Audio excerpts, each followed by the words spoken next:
주식시장이 최대어랑인 요즘 경제신문 많이 보시죠? 신문을 보면 기업 실적이나 주가 전망 같은 자료 볼 때마다 답답한 분들 계실 겁니다. 매출액이 뭔지 영업이익이 뭔지 정확히가 아니라 감으로만 알고 있기 때문입니다. 주식시장과 기업을 이해하는 가장 기본적인 손익 개념만 오늘 설명 들어갑니다. 오늘은 회계 용어 하나도 외울 필요 없습니다. 제가 직접 장사를 하고 공장을 돌린다고 가정하고 쉽게 설명해 드리겠습니다. 다만 설명의 단순함을 위해 쌓여있는 재고는 없다는 가정하에 진행합니다. 먼저 아주 단순한 장사부터 시작합니다. 김밥집입니다. 메뉴는 딱 하나, 김밥뿐입니다. 아침에 가게 문을 열고 밤에 닫습니다. 하루에 김밥을 1000줄 팝니다. 한 줄에 3,000원입니다. 그럼 오늘 매출은 얼마입니까? 300만 원입니다. 손익계산서 맨 위에 찍히는 숫자, 매출액. 이건 오늘 손님에게서 받은 총돈입니다. 2단계에서는 아직 남긴 돈이 아닙니다. 받은 돈입니다. 이제 그 아래로 내려갑니다. 매출원가입니다. 김밥 하나를 만들기 위해 들어가는 비용을 전부 모아봅니다. 쌀, 김, 단무지, 햄, 계란, 참기름. 한 줄당 재료비가 2,000원이라고 가정해 보겠습니다. 1000줄이면 매출원가는 200만 원입니다. 여기서 매출액 300만 원에서 매출원가 200만 원을 뺍니다. 그러면 100만 원이 남습니다. 이게 매출 총이익입니다. 이 숫자가 의미하는 건 아주 단순합니다. 김밥을 팔아서 구조적으로 남길 수 있는 돈이 얼마인가? 이제 많은 분들이 여기서 착각을 합니다. 100만 원 남았네. 오늘 장사 잘했네. 아직 아닙니다. 이제부터 진짜 현실이 시작됩니다. 그 다음 항목이 판매 관리비입니다. 가게월세, 전기요금, 가스요금, 카드 수수료. 이걸 다 합치니까 하루에 80만 원이 나갑니다. 매출 총이익 100만 원에서 판매 관리비 80만 원을 빼면 20만 원이 남습니다. 이게 바로 영업이익입니다. 이 숫자가 의미하는 건 하나입니다. 김밥만 팔아서 가게를 굴렸을 때 사장에게 남는 돈. 여기까지 오면 사장님은 이제야 숨을 쉽니다. 아, 오늘은 장사해서 20만 원 벌었구나. 하지만 손익계산서는 여기서 끝나지 않습니다. 은행에서 대출을 받아 가게를 차렸다면 이자 비용이 나갑니다. 이것은 영업과 직접 관련이 없기 때문에 영업 외비용이라고 합니다. 하루에 2만 원이라고 해봅시다. 영업이익 20만 원에서 이자 비용 2만 원을 빼면 18만 원이 남습니다. 여기에 세금을 냅니다. 소득세, 각종 세금. 이걸 다 빼고 나면 오늘 진짜 내 손에 남는 돈, 당기순이익은 예를 들어 15만 원입니다. 화면에 손익계산서 영업 외비용은 편의상 세금까지 포함해서 표현했습니다. 이게 김밥집 손익계산서의 끝입니다. 이제 이 구조를 그대로 머리에 둔 채 장면을 바꿔보겠습니다. 이번엔 자동차 회사입니다. 이 회사는 승용차를 만듭니다. 1년에 10만 대를 팔고 한 대당 평균 가격이 3천만 원입니다. 그럼 매출은 얼마입니까?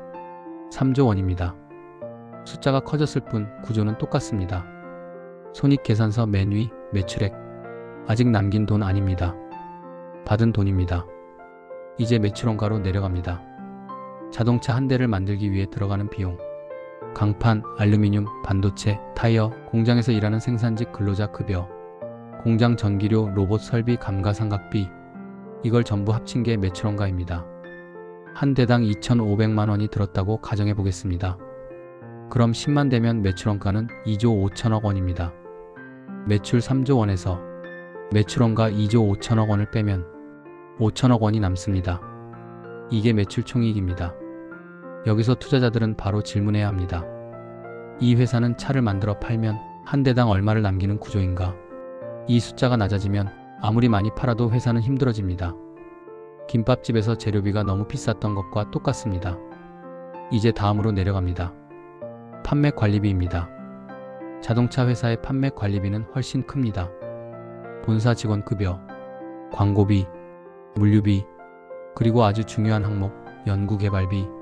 신차를 만들고 전기차를 개발하고 자율주행 기술을 연구하는 데 들어가는 돈입니다. 이걸 다 합치니 4천억 원이 나갔다고 해보겠습니다.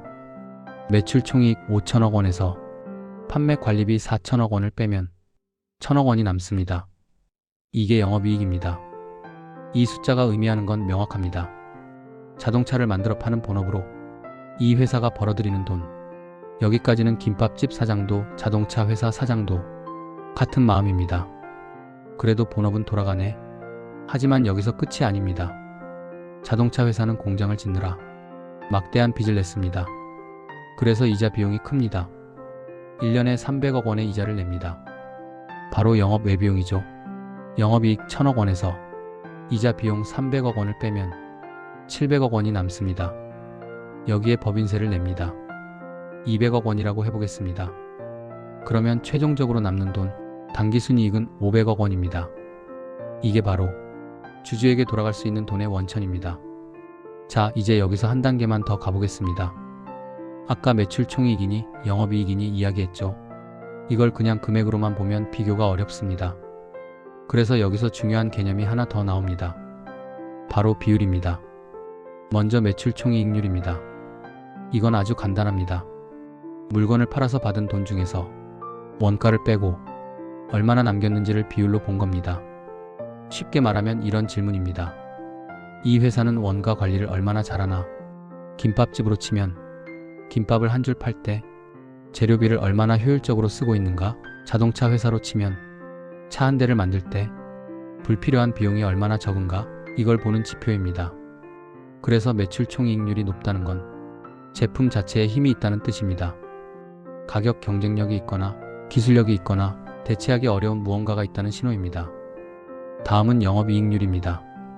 이건 한 단계 더 내려간 숫자입니다.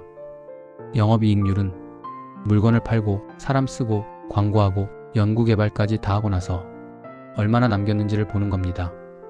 그래서 영업이익률은 이 회사가 본업을 얼마나 잘 굴리고 있는지를 보여줍니다. 관리비를 효율적으로 쓰는지, 연구개발을 과도하게 쓰고 있는 건 아닌지, 마케팅이 헛돈이 되고 있지는 않은지, 이게 전부 여기 들어있습니다. 그래서 이 두 개를 같이 보면 기업 간 비교가 가능해집니다. 어디가 더 많이 파느냐가 아니라 어디가 더 튼튼하냐를 숫자로 볼 수 있게 되는 겁니다. 이제 이걸 실제 기업에 적용해 보겠습니다. 바로 삼성전자와 SK하이닉스입니다. 먼저 삼성전자입니다. 삼성전자는 사업이 굉장히 많습니다.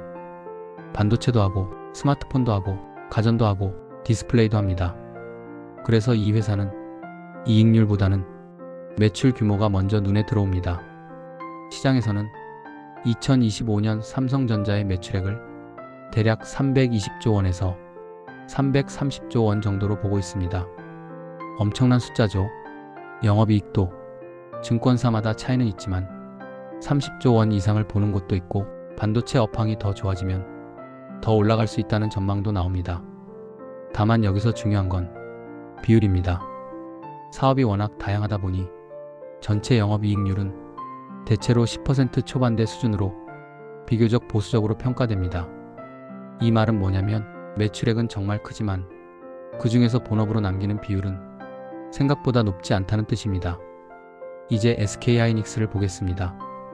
SK하이닉스는 구조가 훨씬 단순합니다. 메모리 반도체가 중심이고 특히 요즘에는 HBM 비중이 큽니다. 그래서 매출 규모는 삼성전자보다 훨씬 작습니다. 2025년 기준으로 약 90조 원대 매출이 예상됩니다. 그런데 여기서 눈이 커지는 숫자가 나옵니다. 영업이익입니다.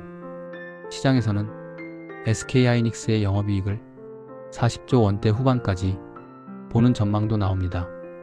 이게 무슨 뜻일까요? 매출은 삼성전자보다 훨씬 작은데 영업이익은 거의 비슷하거나 상황에 따라 더 좋아질 수도 있다는 이야기입니다. 그래서 자연스럽게 영업이익률을 보게 됩니다. 실제로 분기 기준으로 보면 SK하이닉스는 영업이익률이 40%를 넘는 수준을 기록한 적도 있습니다. 이건 정말 높은 숫자입니다. 반면 삼성전자는 과거 반도체 부문에서도 SK하이닉스보다 영업이익률이 낮았던 시기가 있었고 전체 회사 기준으로 보면 이익률이 더 낮아질 수밖에 없는 구조입니다. 여기서 정리가 됩니다. 매출 총이익률만 보면 메모리 가격 상승 덕분에 두 회사 모두 60%대 중반 수준이 아주 높은 수치가 기대됩니다. 하지만 영업이익률까지 내려가 보면 SK하이닉스가 더 높게 나올 가능성이 크다는 이야기가 시장에서 나오는 겁니다. 이건 SK하이닉스가 잘한다, 삼성전자가 못한다, 이런 얘기가 아닙니다. 구조가 다르다는 겁니다. 삼성전자는 김밥도 팔고 라면도 팔고 떡볶이도 파는 대형 식당이라면 SK하이닉스는 김밥만 팔지만 마진이 아주 높은 가게에 가깝습니다. 그래서 이제 여러분은 이렇게 볼 수 있어야 합니다. 매출액만 보면 절대 이 차이가 안 보입니다. 하지만 매출 총이익률, 영업이익률을 같이 보면 이 회사가 얼마나 튼튼한 구조인지가 숫자로 드러납니다. 결국 핵심은 이겁니다. 매출 총이익률과 영업이익률은 기업 구조를 숫자로 보여주는 가장 핵심적인 지표입니다. 이 두 개만 이해해도 기업을 보는 눈이 완전히 달라집니다. 이건 김밥집에서 한 줄 팔아서 얼마 남기느냐를 비교하는 것과 완전히 같은 이야기입니다. 다음의 뉴스에서 매출액 이야기가 나오면 이제 이렇게 생각해 보세요. 그래서 얼마나 남겼지? 이 질문을 던질 수 있게 되면 여러분은 이미 초보자를 벗어난 겁니다. 오늘 영상이 좋으셨다면 구독과 좋아요 부탁드립니다. 감사합니다.